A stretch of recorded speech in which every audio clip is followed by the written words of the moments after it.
Hey guys, Eddie here. This is week 13 of TPL, and this week we're up against the Florida Barraskewdas. So for you newbies out there in the league, Florida Barraskewda is actually the runner-up for Season 1, and they're doing pretty amazing this season, if I say so myself. The coach of this team, I believe his name is Matt.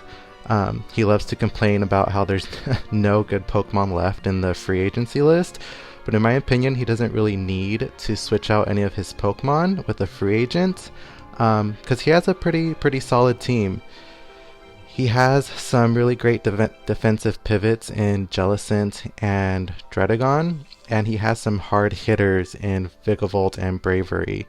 Rabombi is always a really great suicide lead, and Decidueye and Silvally are just incredibly unpredictable. Silvally, obviously, because of its ability, you don't know what kind of typing he's going to bring in, and Decidueye because it's just a really great versatile Pokemon. It can be a physical attacker, a special attacker, or a defogger, like a supportive set. For this week, I'm expecting him to leave the Vigavolt behind, mostly because of my Blissey. I feel like he won't bring a special attacker when I have such a specially defensive tank on my team. So I'm expecting him to leave behind the Vigavolt, and I'm hoping that he actually leads with the Rabombi to set up sticky webs right away. I know how crazy that sounds, but I really do want him to set up sticky webs, and I'll explain that in a minute. So looking at my team, for my Slurpuff, I didn't really know what kind of set to run on it this week, so I'm bringing in the same special attacking set that I've been running these past 2 weeks, with a slightly different EV spread just to keep things fresh and unpredictable. I'm debating whether I should keep Calm Mind. I kind of want to switch it out for Sticky Webs myself, but I think for now I'm just going to keep the Calm Mind, and I'm going to keep the 3 coverage moves. I debated bringing a physical attacking Slurpuff this week, but like I said before, he has 2 really great defensive pivots, so I feel like a physical Slurpuff isn't going to do much this week. Next up, for our favorite essential worker, Miss Blissey, she is going to be our special defensive tank as always.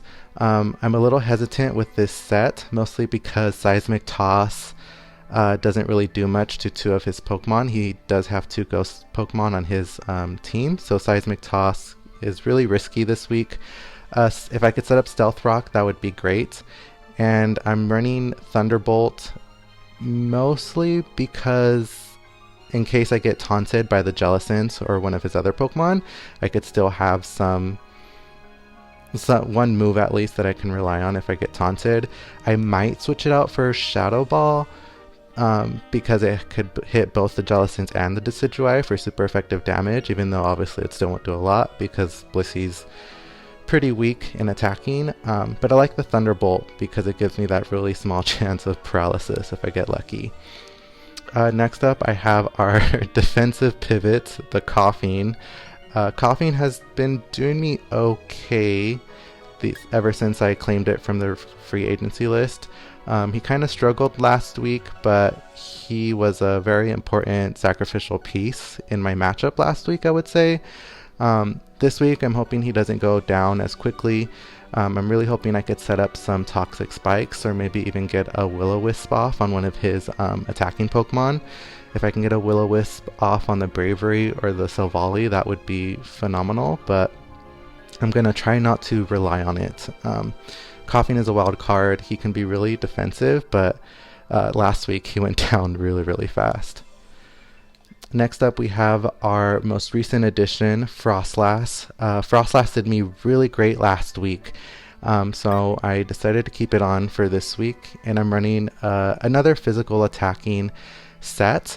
I ran the damage calcs, and Triple Axle can actually take out like half his team in one shot. It can take out the Decidueye, the Rabombi, and the Bravery as long as they don't Dynamax, so that's pretty great on itself. I noticed that his team is pretty weak to ice types, So I think I'm going to lead with the Frostlass.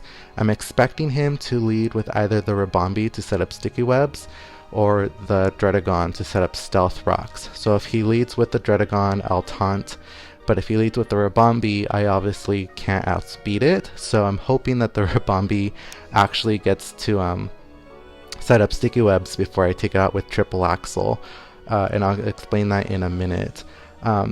The next Pokemon on my team is Darmanitan.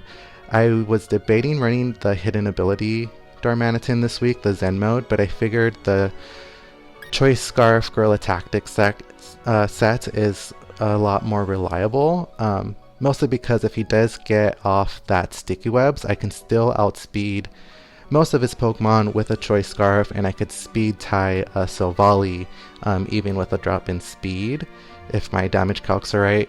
And I'm running Lash Out so I get the double damage from that potential sticky web speed drop. But that's not the main reason why I'm hoping he gets to set up sticky webs. The main reason I hope he gets to set up sticky webs is because I'm actually bringing in a female Meowstic this week. I'm super excited about bringing this female Meowstic. I've never used one in competitive play, and I figured that, you know, why not? Let's bring in female Meowstic. Hopefully she can do me some good this week. I'm running her hidden ability set, so if he does manage to set up the sticky webs and I bring in the Meowstic, I'll get a +2 special attack, and I'm running Choice Specs, so Meowstic should be able to hit like a truck if I get that competitive boost, and if not, Choice Specs can still do a decent amount of damage. So I'm really excited for this. I figured that, you know, now is the time to try new sets.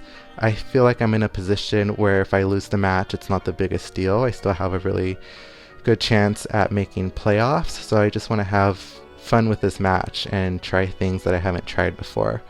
So I'm trusting my gut on this one. My match against LBC, I brought a really cool set with Slurpuff, and it worked perfectly how I envisioned it in my head. So now I'm hoping that this female Meowstic can do the same. But yeah, hopefully I pull off the win because Matt is a really great player. In my opinion, he would have won Season 1 if it wasn't for the hacks caused by Togedemaru. So it should be a really intense match. I'm just hoping that I can keep up the pace. Alright, thank you guys for watching.